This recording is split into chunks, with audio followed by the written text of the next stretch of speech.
Hi guys, in CWQ here, and I have y'all looking at a cicada. Now, in April, and maybe before then, the 13-year and 17-year broods will emerge from underground and will begin appearing together for the first time in 221 years. And you can see, this is another picture of them. This is how they bunch on trees and stuff.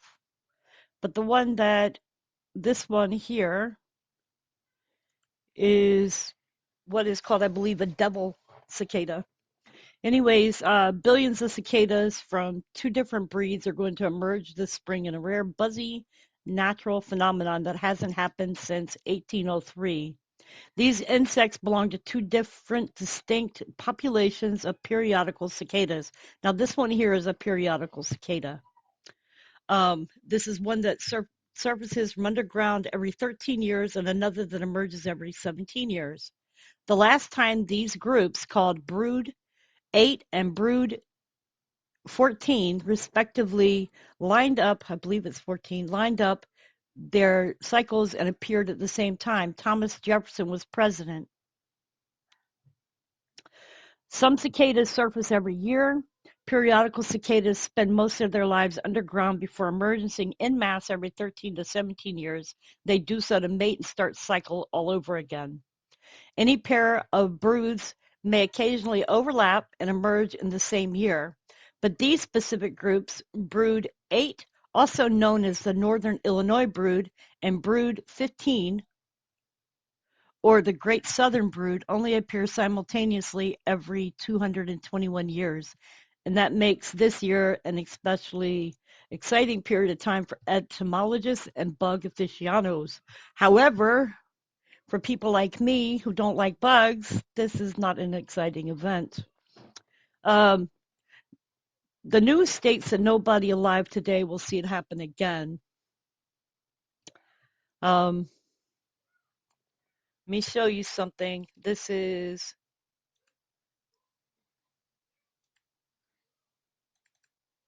an image, and the blue dots indicate brood 8, and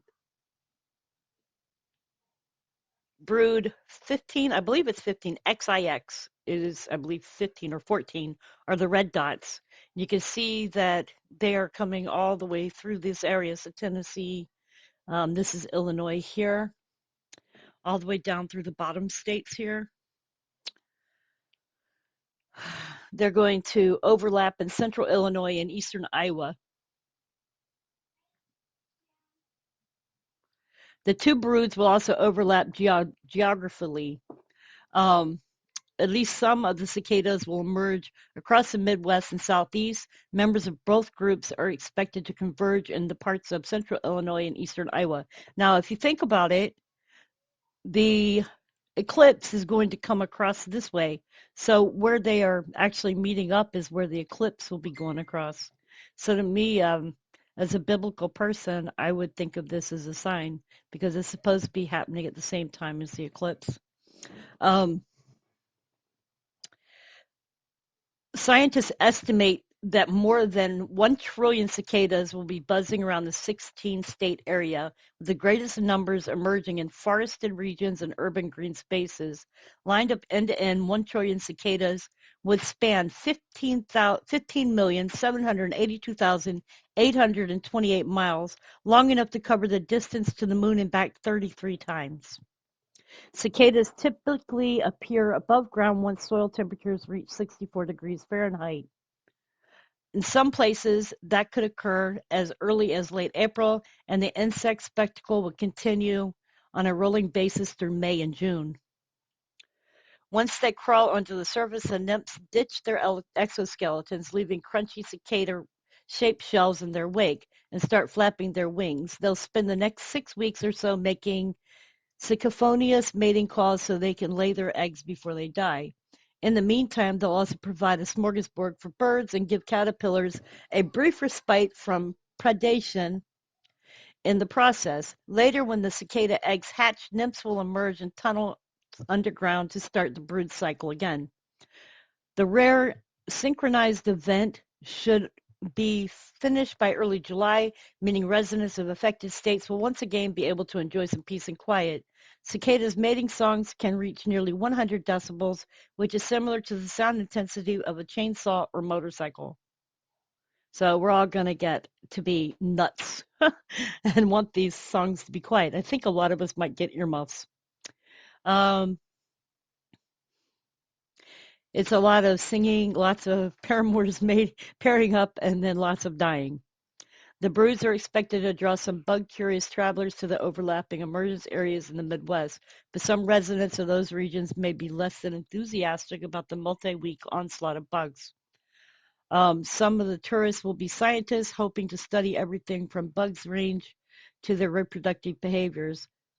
Etymologists are curious to know whether the two groups will interbreed, which could possibly lead to the creation of an entirely new breed. Now, if you look in the Bible, there is a breed that comes about which has tails that sting and faces of humans.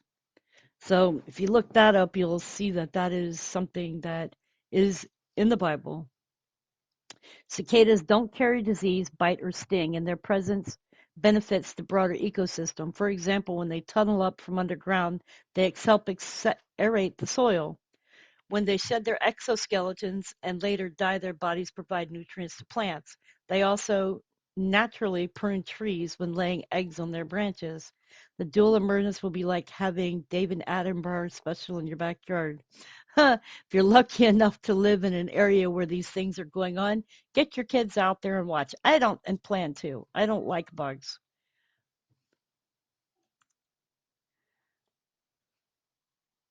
And let's see where the brood map is. This is going to be the map that they have.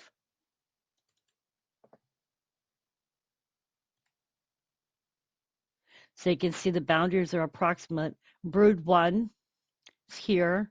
Brood 2 is here. Brood 3 is in gray, is here. Brood 4 is here, I believe. Brood 5 is here. Brood 6 is red, is here, the red. Brood 7 is pink, so it's down here. Brood 8 is light green, it's up here. Brood 9 is here. Brood 10 is yellow, so it's here.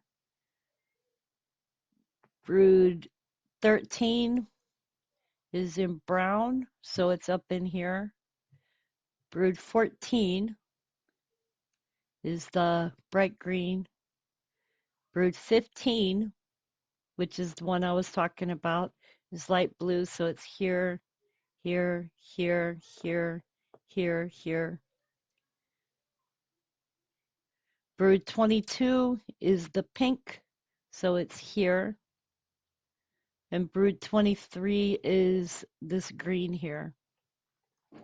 Very interesting. So we didn't see this. These are the ones that are coming out.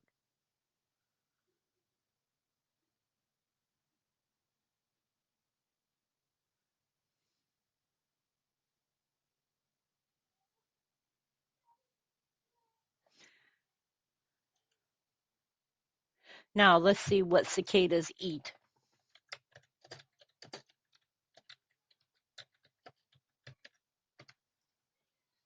Cicadas, during their time underground, they feed on juice and sap of tree roots.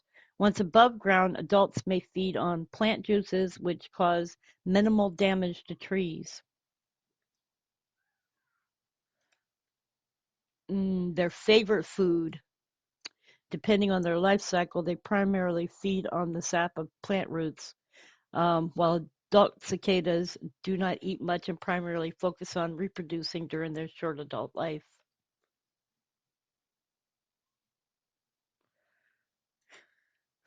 They're not dangerous and provide some environmental benefits. Cicadas are a valuable food source for birds and other predators. Cicadas can aerate lawns and improve water filtration into the ground. Cicadas add nutrients to the soil as they decompose. Cicadas are attracted to humans. Cicadas land on people because they strongly resemble trees. Oh boy, you better keep them off of me. Oh. What smell do cicadas hate? They hate the smell of peppermint, vinegar, and eucalyptus. So I guess if you have a peppermint candle, you could actually spray around your area with peppermint and vinegar and eucalyptus, and they won't want to come anywhere near it.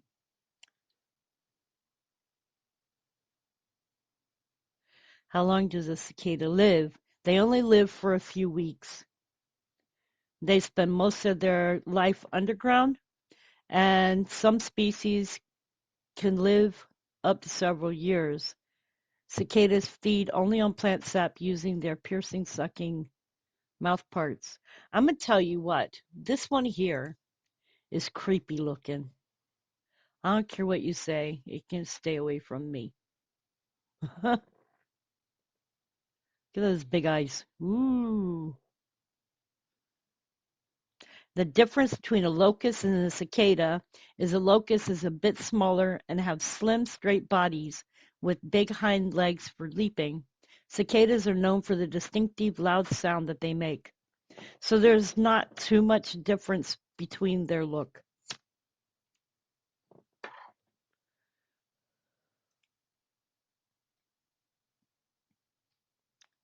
Cicadas, the different kinds of insects that are set apart by their behavior and lifestyle.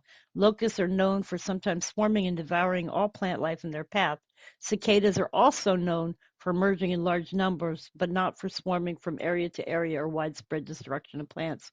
Cicadas are especially known for their regular, periodical emergence, which is not a case for locusts.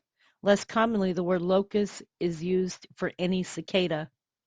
The specific term 17-year locust refers to what's commonly called a cicada or a 17-year cicada.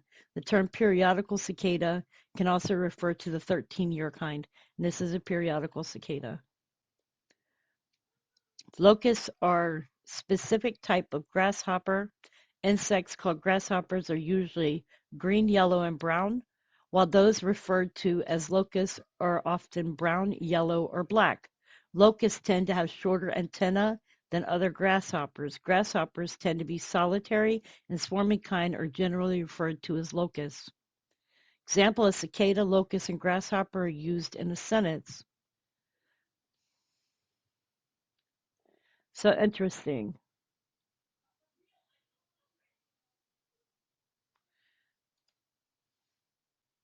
And let me show you a picture of a locust so you'll know the difference. This is a locust. So you can tell the difference between a cicada and a locust. They don't look the same. They're longer and skinnier. Okay, you guys. Well, that's my update. Hope y'all enjoyed it. Please be safe and much love.